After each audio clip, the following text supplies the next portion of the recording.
Merci beaucoup pour la question. C'est vrai que les gens entendent parler de cahier de charges définissant la responsabilité sociétale des entreprises qui exploitent les matériaux de construction à l'usage courant.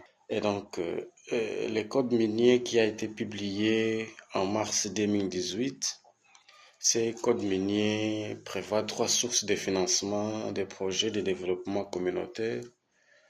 En l'occurrence, nous avons la redevance minière, nous avons la dotation pour contribution au projet de développement communautaire et les cahiers des charges. Les cahiers des charges, selon le code minier, est un ensemble d'engagements pris entre l'entreprise minière titulaire des droits miniers d'exploitation ou de l'autorisation d'exploitation des carrières et les communautés locales affectées par les projets miniers pour la réalisation des projets de développement communautaire. Et ça, c'est l'article 285 septi du code minier. Le code minier que nous utilisons oblige, dans son article 285 septi, oblige à toutes les entreprises qui exploitent les matériaux de construction à l'usage courant, puisque c'est de ces entreprises-là nous faisons allusion ici au Congo central. Parce que si je peux faire une petite parenthèse, lorsque nous avons pensé voir en ce qui concerne la redevance minière, nous avons trouvé que s'il faut ouvrir l'œil en ce qui concerne la redevance minière, ici au Congo central, nous n'avons pas une entreprise qui exploite les diamants, l'or, le cobalt, les phosphates, tout ce que vous voulez. Les quelques entreprises que nous avons répertoriées à travers la province, ces entreprises sont au nombre de 16, à l'exception des deux autres qui se sont ajoutées. Mais nous avons compris que ces entreprises, ce sont des entreprises qui exploitent les matériaux de construction à l'usage courant, dont nous avons les cimenteries et les carrières qui exploitent les caillasses, les moellons, les sables, l'argile, ainsi de suite.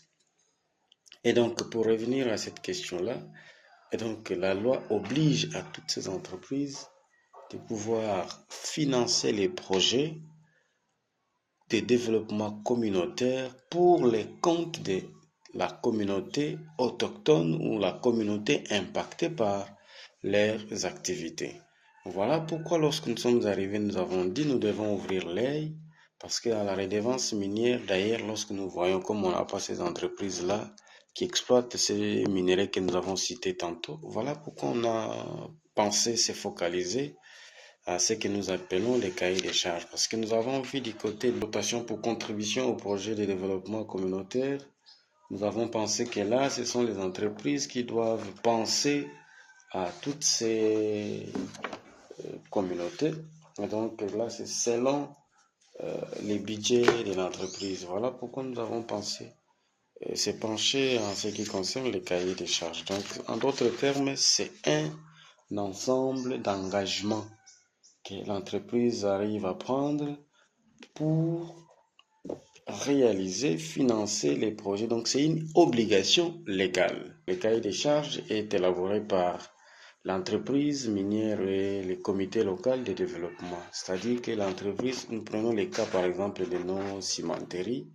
Donc, c'est la cimenterie qui élabore les cahiers des charges ensemble avec la communauté locale. Et dans la communauté locale, nous avons, sur nos communautés locales de développement, nous avons les autochtones sont là, la communauté qui est impactée dans l'ensemble, et nous voyons également la société civile. Tous ces gens-là font partie de ce que nous appelons communauté locale. Mais là, on choisit juste un échantillon parce qu'on ne prendra pas toute la communauté. On prend juste les quelques représentants pour former ce qu'on appelle communauté locale de développement. Donc, si nous prenons toujours ce code minier dans son article 285 septi de ce code minier dont je fais allusion ici, et donc, le cahier des charges a pour objectif d'organiser, la mise en œuvre des engagements pris par l'entreprise minière pour la réalisation des infrastructures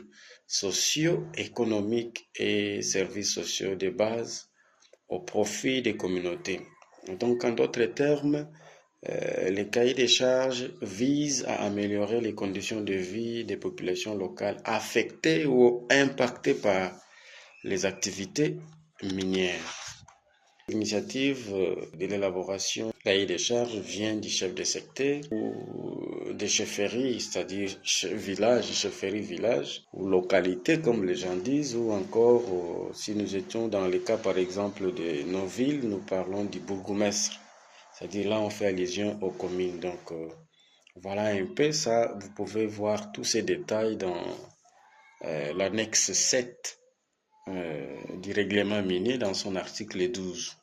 C'est là où vous verrez tous ces détails-là. Selon l'article 403 du règlement minier, et donc, quand est-ce que l'entreprise doit soumettre le cahier des charges? Ici, la réponse, c'est dès la délivrance du permis d'exploitation et au plus tard dans les 6 mois avant le début de l'exploitation.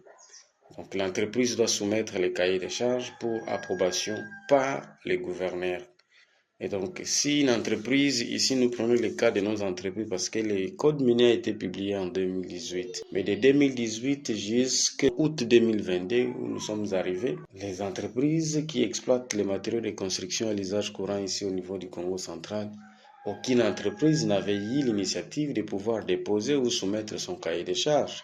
Il y a une seule qui avait commencé à l'époque, c'était la Silou, qui avait commencé en 2021, mais ce qui est vrai, cette loi, ce code minier, lorsqu'il a été promulgué, et donc les entreprises n'étaient pas sensibilisées, il y a eu un problème de vulgarisation. Et même la population, jusqu'à ce jour, a encore du mal pour comprendre ce qu'on appelle cahier des charges. Et donc, lorsque nous sommes arrivés, nous avons essayé d'ouvrir les yeux. Et aujourd'hui, ce n'est qu'un pari gagné parce que sur les 16 entreprises répertoriées à travers la province, nous avons pensé sensibiliser toutes ces entreprises, sensibiliser la communauté. Nous avons eu des dialogues, nous avons eu des séances de travail à ce jour sur les 16 jusqu'au jour où nous avons fait la remise et reprise. Donc, 14 entreprises se sont conformées à cette disposition légale. Donc, ici, je disais que si une entreprise est déjà en phase d'exploitation, pour citer les cas des cimenteries et des carrières qui existent, donc ces entreprises doivent passer à l'élaboration de leur cahier de charges le plus tôt possible. Donc, ils ne doivent plus attendre parce que je sais que vous allez poser cette question par rapport à la durée d'un cahier de charges. Donc, pour parler de la durée d'un cahier de charges, vous savez, selon les codes miniers ou les règlements miniers, je crois si vous lisez l'article, je crois 400, l'article 414 du règlement minier dans son paragraphe 4. C'est là où vous verrez ces détails-là. Donc, toutes ces entreprises, notamment je parle des entreprises du Congo central, les cimenteries, les carrières, ces entreprises ont des documents qu'on leur donne. Ces documents, c'est juste synonyme de permis d'exploitation, mais ces documents qu'on leur donne ont une validité de 5 ans. Donc, on appelle ça AECP. AECP, c'est-à-dire autorisation d'exploitation des carrières permanentes. Alors, ces documents-là, on les retire au niveau du cadastre minier qu'on appelle CAMI. Et ces documents ont une validité de 5 ans. Donc, la durée du cahier de charges est de 5 ans renouvelable. Donc, tous les 5 ans, les parties prenantes évaluent son application tous les 5 ans et transmettent les rapports au gouverneur de province. Et donc, vous verrez que dans les cahiers de charges, c'est vraiment une aubaine pour notre population parce que après 5 ans, l'entreprise, avant d'aller renouveler ses documents, cette entreprise doit présenter les cahiers de charges. Quand vous ne présentez pas les cahiers de charges, on ne va pas renouveler vos documents. Voilà un peu en résumé pour la journée d'aujourd'hui. Je crois que nous avons eu à rencontrer tout ce que vous avez posé comme question. Et donc, pour le reste, nous sommes là à votre disposition. On va continuer à expliquer pour permettre à la population de pouvoir comprendre quelque chose. Et nous vous invitons, si vous qui êtes les chevaliers de la plume, vous qui êtes de médias, de faire une large diffusion parce que ces cahiers des charges dont on fait allusion définissant la responsabilité sociétale des entreprises qui exploitent les matériaux de construction à l'usage courant, c'est une première dans la province du Congo central. Nous voyons dans d'autres provinces telles que les lois là-bas, ce qui se passe là-bas parce qu'ils ont des entreprises minières là-bas, en dehors de redevances minières, ils ont aussi les cahiers des charges. Mais chez nous, nous n'avons pas la redevance minière. Et ça, je vais expliquer ça aussi. Pourquoi nous n'avons pas la redevance minière? Donc, voilà, en résumé, encore une fois, merci, messieurs et dames de la presse, pour avoir pensé à venir nous poser ce genre de questions. Merci.